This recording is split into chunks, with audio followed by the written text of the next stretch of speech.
आपका हमारी आध्यात्मिक यात्रा में हार्दिक स्वागत है। आप सुन रहे हैं शिव महापुराण, जो सनातन धर्म के ही अनमोल ग्रंथों में से एक है।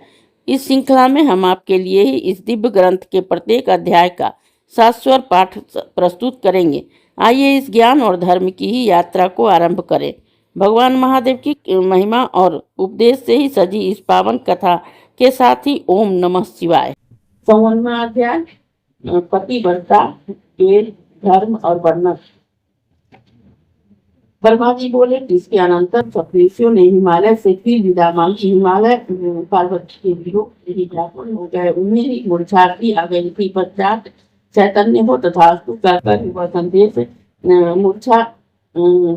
संदेश मैना के पास जाकर कहा कि हर्ष शोक से युक्त मैना पुत्री की विदाई की सामग्री संग्रह करने लगी। वेद और कुल और सभी भी आचार्य हुआ।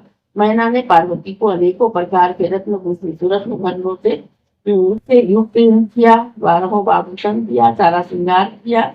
मैना के हृदय को जानने वाली एक ब्राह्मण की पतिव्रता स्त्री गिरजा को पति व्रत धर्म की शिक्षा दी। द्विज पत्नी ने कहा कि हे पार्वती, मैं तुम्हें कुछ पतिव्रताओं के लिए ऐसा धर्म का उपदेश करती हूँ जिससे तुम्हें ही त्रिलोक का सुख प्राप्त होगा। हे देवी, तुम इसके ध्यान पूर्वक सुनो।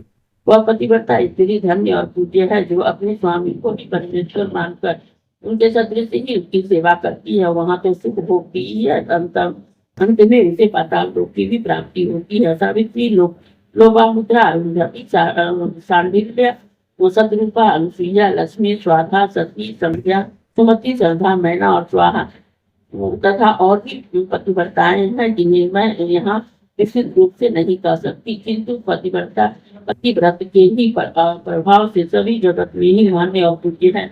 ब्रह्मा, विष्णु, महेश और देवताओं और विष्णु ने भी उनको सम्मानित किया है। इस कारण सर्वदा ही अपने पति शंकर की सेवा करते रहना, क्योंकि यह सत्पुरुषों की गति है। दाता और दिनों पर कृपा करने वाले पतिव्रताओं का धर्म स्मृतियां और स्मृतियां में लिखा है। पतिव्रत परायण को भी उचित है कि जब पति भोजन कर रहे हुए तब स्वयं ही भोजन करे।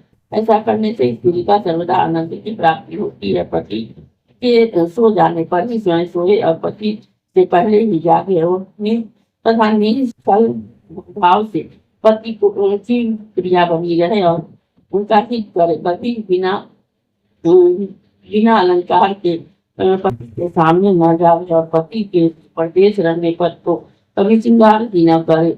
पतिव्रता को उचित है कि वह अपने पति का ही कभी नाम न लेवे और पति के दुर्वचन करने पर भी वह स्वयं उन्हें दुर्वचन न करे।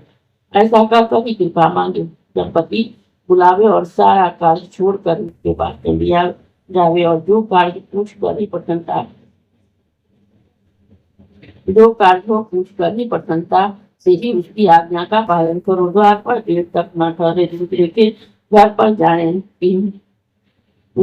किसी से बात सुनकर ही किसी को प्रशासित न करे। सर्वदा सही समय में प्रतिज्ञा करे और पति की आज्ञा के बिना कभी तीर्थ यात्रा न करे और समाज तथा किसी के उत्सव में जाने की कोई आवश्यकता नहीं है। स्त्री का तीर्थ तो उसके पति का ही चरण है। पति का जूठन उसके लिए महाप्रसाद है। देवताओं, पितरों तथा अतिथियों को बिना भोग लगाए कभी न खाएं और सेवक, गौ और भिक्षुक को भी भोजन देवे। उसे प्रतिक्षण सामग्रियों के संग्रह कर चतुरता, प्रसन्नता और नित्यव्रता का ही ध्यान रखना चाहिए। पति की आज्ञा के बिना स्त्री व्रत और उपवास आदि न करे, क्योंकि बिना आज्ञा के कुछ फल नहीं होता है, पर रोग भी बिगड़ता है।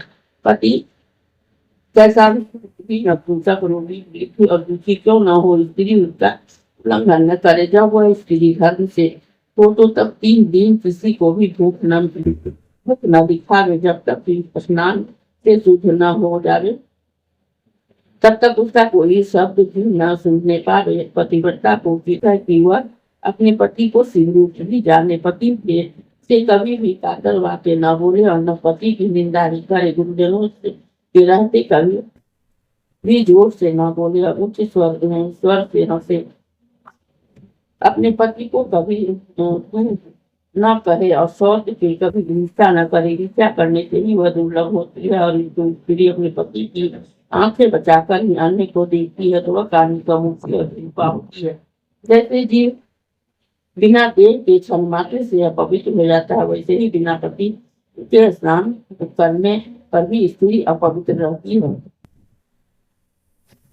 इसे यत्नशील कभी भी भंग न करे, क्योंकि ऐसा पतिव्रता पर ही पृथ्वी को गर्भ होता है। वही स्त्री अब पाप नाशक है, जो सर्वदा ही पवित्र रहती है। गृहस्थी की जड़ स्त्री है, सारे सुखों की जड़ स्त्री है, क्योंकि हर फल की प्राप्ति के लिए संतान वृद्धि को भी स्त्री से ही कारण।